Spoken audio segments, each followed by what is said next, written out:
Probably. I don't know if you can see my shorts or not. We're gonna find out later. I'm gonna record first.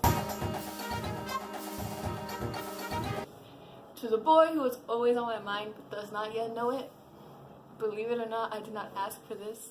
I did not ask to hear your snarky remarks in my mind played on repeat on a loop, just hoping that my mind could get through another thought. I did not ask to see your beautiful hazelnut eyes looking into what would be mine. If only that were real. My imaginations, my hallucinations of you loving me are nothing more than a dream. But I can't help but think of it because it seems so beautiful to me. To the boy who is always on my mind but doesn't yet know it, I really hope I'm on yours. I probably am not, but if I am, don't treat it like a chore.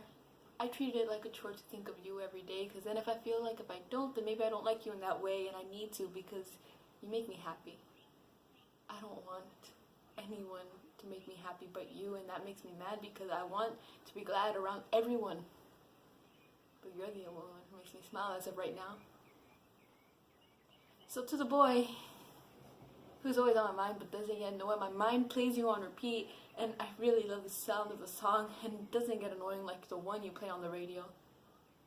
The one you play on the radio, you can play it 10 times. Maybe you get tired of it, maybe you don't. Maybe after 30 you think that's enough, but I never get enough of hearing the same remark that you told me last night. Either in a dream or reality, whether we were on the phone or if we were out talking, I don't remember. I just know that I heard it once in your voice and I can never get it out of my head again. Believe it or not, love is not something I decided to take part in. I don't like to write about love. I feel like if I write about love, it's just jinxing what could be and making what could have been a reality in the wrong way.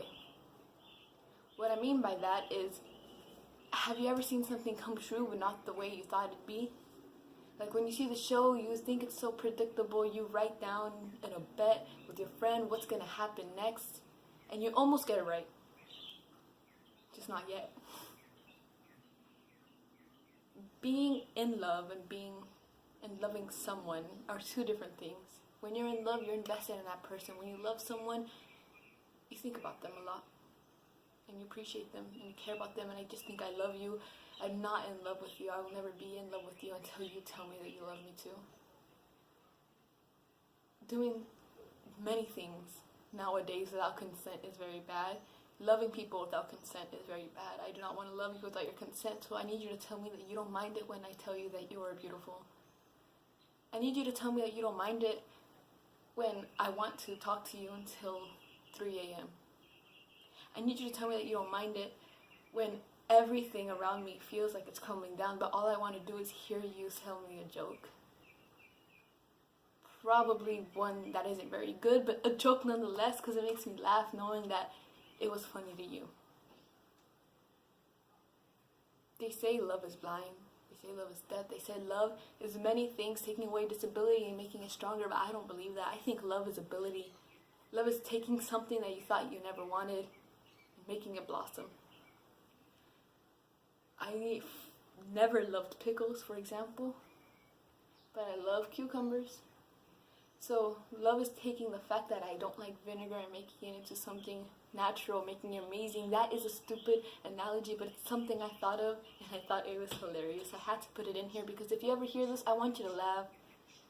And even though it's not funny to you, it's funny to me, and I thought maybe somehow, some way, you'd be able to see that clarity. So to the boy who's always on my mind but doesn't yet know it, you don't know how much you are on repeat in my head, but I love it because you are what makes me smile. I'm even getting my words mixed up. I can't help it if all I can think of is the way you make fun of me when I make a typo.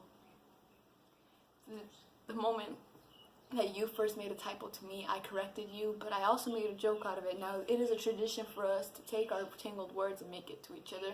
But then again, I do that with almost every single person I know. It's funny that way, but you try to make it into a game. And I can't help but smile when I see that.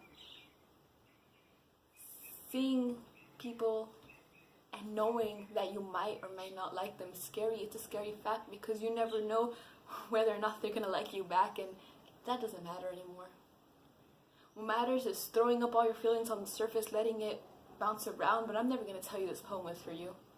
I'm never gonna tell you, hey, guess what? This poem, that's telling you so many probably creepy things about me that you're always in my mind, that I always want to tell you all the time, how beautiful you are, how amazing you make me feel, how nice you are to me.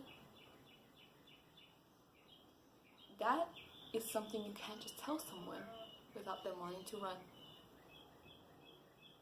So to the boy who is always on my mind but doesn't yet know it, I really hope one day you know without me having to show it. Okay, so that was a segment I like to call Poem on the Spot, P.O.T.S. So basically, before I actually get to my poems on paper, I say them out loud and try to catch my thought before I can run. So I thought it'd be fun to do one on camera and see how it looks like raw. And I have 2 of those because this is the first take, which I thought honestly was a better take of this particular poem. All I did was I wrote down the title, and from there I just said it. The second one, if you guys still want to see it, tell me in my Instagram, which will be down below, or tell me in the comments. So you better just like this right now, or you will or may not get shot.